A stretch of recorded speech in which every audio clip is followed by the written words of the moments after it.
Halo Sobat Easy Stock, kita bertemu lagi dengan pembahasan saham IPO yang akan go public itu di book buildingnya sampai akhir bulan ini ya, 21 sampai 29 November, harga 350 sampai 450. Emitennya adalah Venteni Fortuna International. Perusahaannya bergerak di bidang platform digital developer.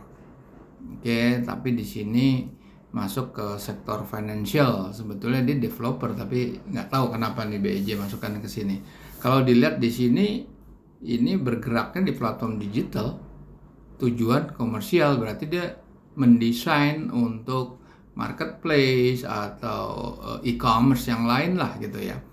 Nah, ini kita akan menghitung nilai wajarnya. Jadi pada kesempatan ini memang kita akan membahas murni analisa fundamental kuantitatif.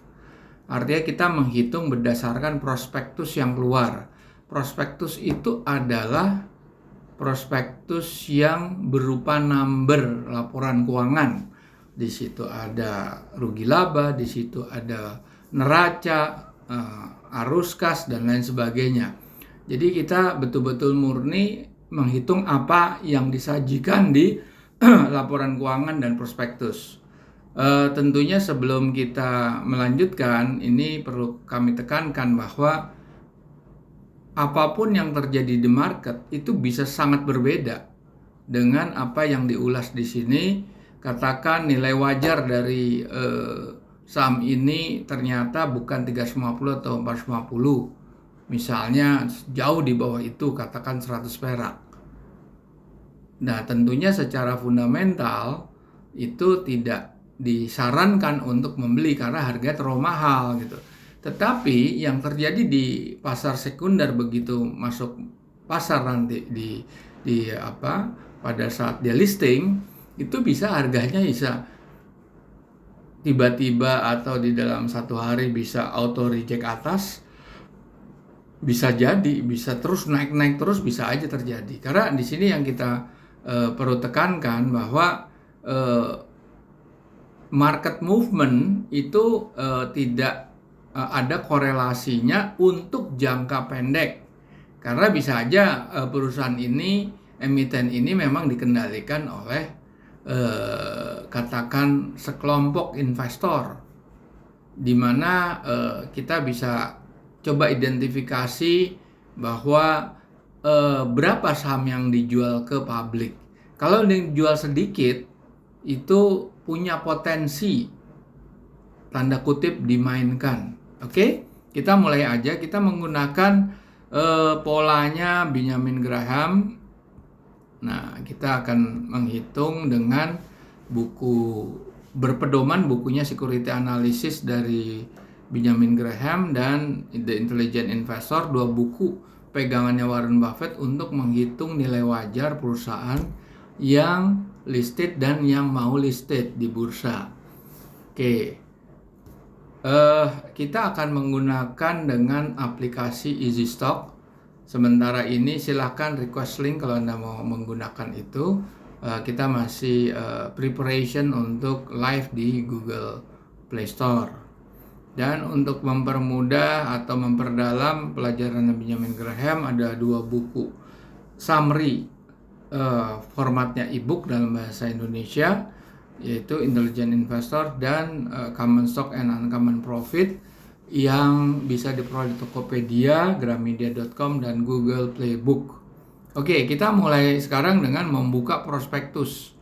Nah, prospektus ini pertama-tama ini bisa diperoleh di internet, Anda googling aja. Oke, kita lihat di sini. Oke, kita lihat.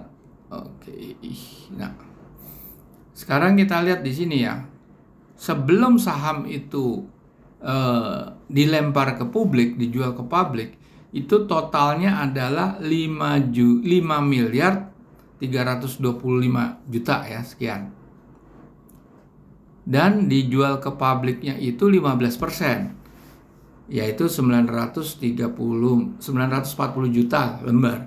Menjadi total saham outstanding yang beredar adalah 6,26 miliar, 6,265 miliar ya. Ini represent 15%. Nah, angka ini sebetulnya punya potensi untuk dimainkan sebetulnya, tapi belum tentu juga. Kita lihat aja di market. Kita tidak bisa memprediksi apa yang akan terjadi di pasar dan apa yang akan dilakukan tanda kutip para bandar. Kita nggak akan pernah tahu di situ. Dan kita tidak membahas ini sama sekali. Oke, kita langsung masuk ke laporan audited report, yaitu, ini audit report ini kita langsung masuk ke, ini kan per 30 Juni atau semester 1 dan tahun lalu yang full year. Nah, ini kita coba konsentrasi kepada namanya aset lancar. Nah, di sini kelihatan bahwa untuk laporan semester 1, ini yang kita block coding itu adalah yang harus dikeluarkan. Karena itu hanya accounting treatment atau accounting record. Ya, biaya, pajak, uang muka, pokoknya semua segala yang di muka itu sebetulnya bukan real expenses atau real biaya ya. Dan saldo bank yang dibatasi penggunaannya umumnya itu lebih dari setahun. Nah, begitu juga di sini untuk yang full year 31 Desember. Oke. Nah, kalau ini di sisi hutang itu biasa jangka pendek, jangka panjang. Ekuitas juga kita nggak terlalu concern sama ekuitas sebetulnya. Nah, di sini di profit and loss kita lebih fokus kepada laba bersih setelah pajak 3,7 miliar untuk semester 1 2022. Kalau kita lihat tahun lalu itu cuma 1,2 miliar. Berarti di dalam setengah tahun itu terjadi kenaikan 2 kali lipat lebih. Karena tahun lalu masih 1,2 miliar full year-nya, sekarang half year-nya sudah mencapai hampir 3,8 miliar. Jadi terjadi lonjakan yang cukup signifikan ya. Oke.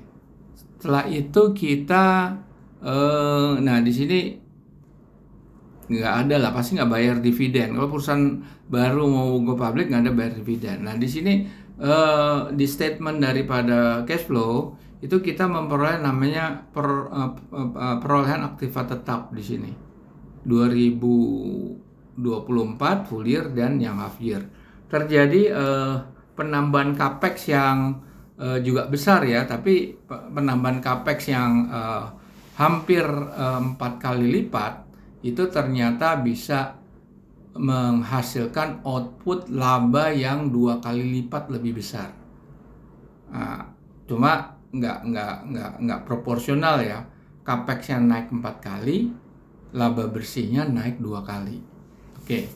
Tapi minimal ada peningkatan. Oke. Sekarang kita mau lihat lagi ada nggak hutang-hutang yang ini ya,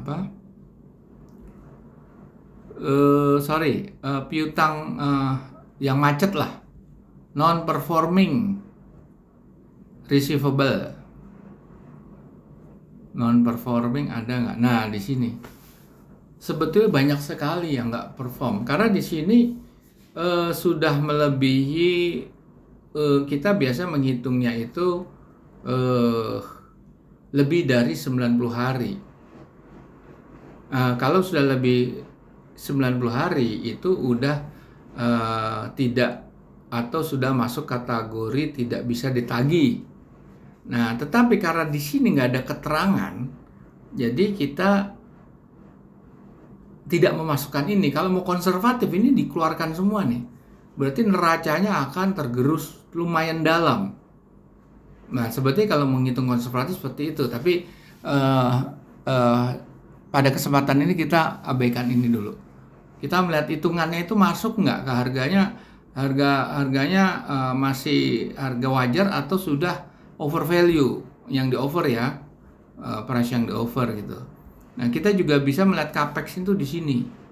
Ini capex-nya untuk semester 1 dan ini penyusutannya. Begitu juga yang full year-nya. Oke, terus kita lihat ke bawah lagi masih. Artinya apa yang kita lihat adalah detail dari P&L.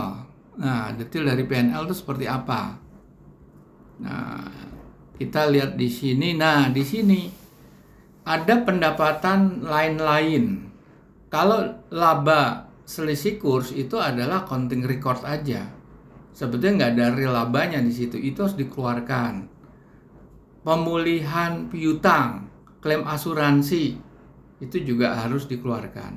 Oke, di situ cara menghitungnya. Nah, sekarang kita mau running video gimana cara menggunakan. Nah, ini ya. Ini kita running aja video untuk yang terakhir aja, laporan keuangan yang semester 1. Nah, kita isi nama perusahaan, industrinya, baru kita masuk ke pengisian daripada data-data finansialnya. Pertumbuhannya kita anggap 4%. Nah, ini government bond-nya Anda bisa lihat di Bank Indonesia, CNBC, CNN mungkin ya, dan lain-lain itu 2,2563. Government bond 10 tahun ya, itu adalah benchmark daripada investor global. Dan kolom berikutnya adalah capex, opex, depreciation, itu ternyata negatif untuk half year ya. Ini laporan yang paling update. Kita isi laporan data-data laba setelah pajak, utang jangka panjang, utang jangka pendek. Oke, saham yang beredar. Udah, dan kita lihat terakhirnya kita isi net current asset. Baru kita bisa lihat hasilnya. Itu kan tadi 350 perak sampai 450 kan offering price-nya. Sekarang berapa nilai wajarnya? Kita klik hijau, check mark. Harganya enggak, cuma 55 perak, di bawah 100 perak. Sekarang kita lihat yang tahun sebelumnya. Oke. Jadi kelihatan di sini harganya lumayan premium, sangat premium. Kalau di situ harganya 60 perak katakan gitu ya, dijual 360 kan berarti 6 kali lipat. Terlalu tinggi. Tapi kami tidak bisa memprediksi apa yang terjadi di market nanti. Ini hanya sebagai pegangan kalau Anda melihat apa yang disajikan di dalam laporan keuangan. Dan seperti saya sampaikan tadi, tidak bisa dijadikan rujukan bahwa market akan seperti itu, belum tentu gitu. Nah, ini sama nih diisi seperti yang tadi, tentang jangka pendek, jangka panjang. Oke, kita isi net current asset terakhir berapa untuk tahun lalunya. Kemungkinan tahun lalunya lebih jelek. Kita lihat, klik check mark yang hijau, betul kan negatif? Dia negatif tuh. Oke, jadi di sini kalau kita lihat ini perusahaan ini PT Ventenin Fortuna. Kalau dilihat dari analisa fundamental itu harganya 6 kali lipat dari nilai wajarnya, premiumnya.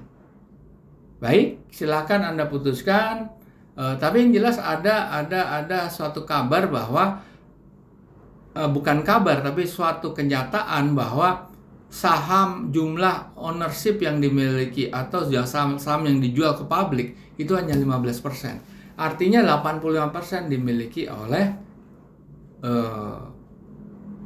pemilik lama atau emiten. Dan belum tentu yang 15% itu kalau Anda book building belum tentu dapat sesuai yang Anda mau. Penjatahan itu bisa aja sangat limited. Oke? Kita jumpa lagi di lain kesempatan.